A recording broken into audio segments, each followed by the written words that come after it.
Hi guys, this is Ashima and welcome to my channel Mama's Pride.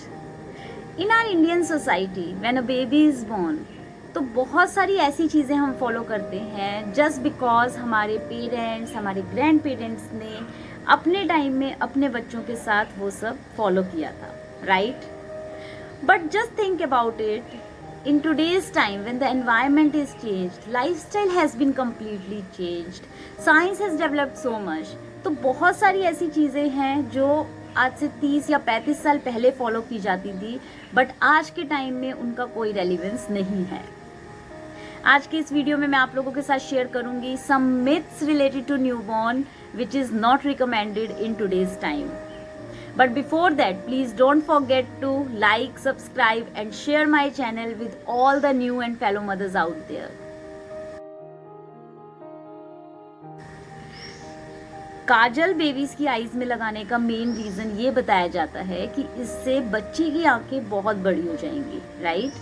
लेकिन ऐसा बिल्कुल भी नहीं है गाइस. इनफैक्ट मार्केट में जो आजकल काजल प्रोवाइड हो रहा है that contains so harmful chemicals, जिसकी वजह से ब्लाइंड होने के चांसेस रहते हैं या बच्चों की आंखों में इन्फेक्शन होने के सीवियर चांसेस रहते हैं. इसलिए डॉक्टर्स भी बिल्कुल सजेस्ट नहीं करते कि आप अपने बेबी की आईज में काजल अप्लाई करें. जॉन्डिस एंड सनलाइट, इसका आज के टाइम में दूर दूर तक कोई रिलेशन नहीं है. द रीजन बीइंग, सनलाइट से आजकल बहुत सारी ऐसी हार्मफुल रेज निकलती हैं जैसे कि UV, infrared etcetera, which is not good for your babies skin. It can also lead to genital damage, respiratory issues हो सकते हैं, निमोनिया होने के चांसेस होते हैं. इसलिए स्ट्रिक्टली मना किया जाता है बाय स्पेशलिस्ट्स ऑल्सो कि आप बच्चे को सनलाइट नहीं दिखाएं. That has nothing to do with the jaundice. Rather मैंने जॉन्डिस के रिगार्डिंग में आप लोगों के साथ एक प्रीवियसली वीडियो भी शेयर किया था जिसमें मैंने बताया है कि बेबीज़ को जॉन्डिस क्यों होता है और उसको हम किस तरह से क्योर कर सकते हैं. अगर आपने वो मिस किया है तो मैंने डिस्क्रिप्शन में लिंक शेयर किया हुआ है, you can also refer that. हम लोगों की तरह बड़े बुजुर्ग ये सोचते हैं कि जिस तरह से हम लोग दिन में एक बार पॉटी करने जाते हैं, अपना सिस्टम क्लीन करते हैं, न्यूबॉर्न्स को भी वैसे ही करना चाहिए. एंड इनफैक्ट होता क्या है, बच्चे दिन में कम से कम 8 से 10 बार पॉटी भी करते हैं. बहुत सारे बच्चे ऐसे भी होते हैं जो 4-5 दिन तक पॉटी नहीं करेंगे and then suddenly 5th day they just pass the potty. बिल्कुल भी घबराने की बात नहीं है गाइस. इसका बच्चे के कॉन्स्टिपेशन या बच्चे को लूज मोशंस लग रहे हैं या मदर की डाइट अच्छी नहीं है, इन सब से कोई लेना देना नहीं है. सिर्फ आपको जो ध्यान रखना है वो ये कि baby should pass urine at least 8 to 10 times in a day. अगर वो पॉटी दिन में 10 बार कर रहा है या वो 4 दिन में 1 बार कर रहा है, दोनों ही केसेस में situation is absolutely normal.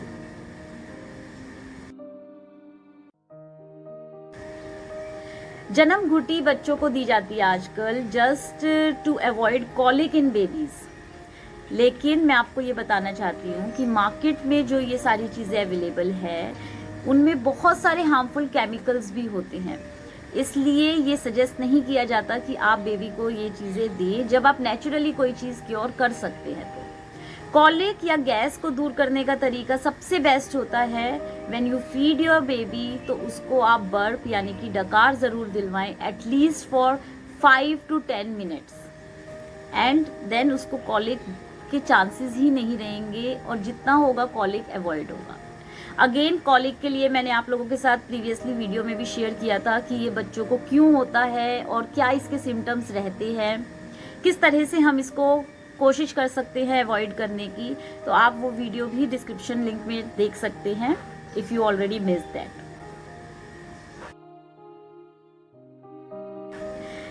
Top feeding बहुत बार ऐसा सुनने में आता है कि is not good for a newborn. Undoubtedly mothers feed definitely बहुत अच्छा होता है बच्चे के लिए, specially during first 6 months after your delivery.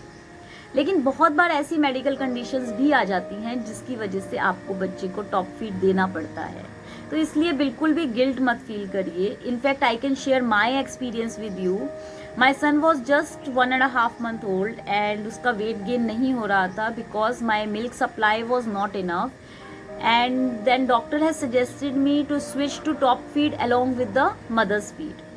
तो मैंने वो किया and within 1 month I can see the improvement कि उसका वेट भी गेन हुआ, उसकी एक्टिविटीज़ में भी बहुत ज़्यादा सुधार आया। तो आई कैन ईजिली से कि टॉप फीड इतना भी खराब नहीं है जितना लोग उसको बना देते हैं। इनफैक्ट आप हॉस्पिटल्स में भी देखेंगे when there is a premature deliveries, तो वहाँ पे भी बच्चे को टॉप फीड ही दिया जाता है।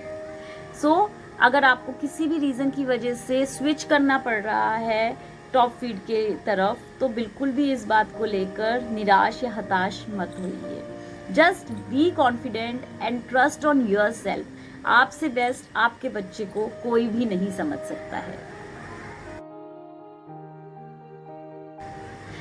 स्नीजिंग एंड कफिंग अगर बच्चे को होता है तो हमारे घर में सब लोग ये सोचना शुरू कर देते हैं कि या तो इसको सर्दी खांसी हो रही है, इसको बुखार आने वाला है, या ठंड लग गई, या मदर ने अपनी डाइट में कुछ ऐसा खाया जिसकी वजह से इसको खांसी या जुकाम होने के चांसेस हो रहे हैं। ऐसा बिल्कुल भी नहीं है गाइस। बेबी का जो डेवलपमेंट है, अगर वो स्नीज करता है, कफ करता है, तो वो एक सिम्टम है ये जानने का कि उसकी बॉडी डेवलप हो रही है जस्ट लाइक अस।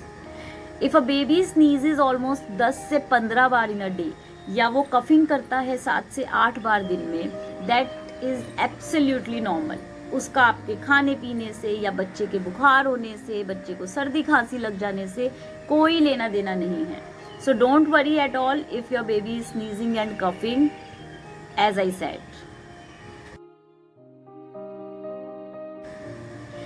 एक और चीज आप लोगों ने देखा होगा, जब न्यूबॉर्न्स होते हैं तो वो सोते सोते चौंक जाते हैं कई बार, और हमारे घर में बड़े बुजुर्ग कई बार ये भी बोलते हैं कि यार इसको कहीं नजर तो नहीं लग गई, कहीं इसको कोई बुरी नजर लगी है, या इसको कोई प्रॉब्लम हो गई है जिसकी वजह से ये चौंक रहा है। मेरे टाइम में भी मुझे ये नहीं पता था because I was the first my son, I was the first mother, and I discuss with my doctor and he suggested me कि अगर बेबी को फर्स्ट उठते हुए अगर वो चौंक रहा है then it's an alarming situation, but अगर वो सो रहा है और वो चौंक रहा है तो बिल्कुल भी घबराने की बात नहीं है। ये सारे बहुत ही कॉमन मिथ्स हैं जो हम लोग ऑलमोस्ट हर घर में देखेंगे जहाँ पे न्यूबॉर्न्स हुए हैं। और अगर आप लोग भी यही सब फेस कर रहे हैं तो प्लीज़ मुझे कमेंट सेक्शन में बताइए। एंड ऐसी कौन सी और मिथ्स हैं जो आपको लगता है कि वो फॉलो नहीं होनी चाहिए आज के टाइम में। आज के लिए इतना ही। मुझे ये भी बताइए प्लीज़ कि आप और ऐसे कौन से वीडियोस हैं जो चाहते हैं मैं आप लोगों के साथ शेयर करूं with my experience, so that it will help lot of mothers out there. तब तक के लिए please take good care of your self and have a best time with your cuddly buddy. And don't forget to subscribe my channel so that whenever I upload a new video उसका link आप तक जल्द से जल्द पहुंचे। Have a good time. Bye bye.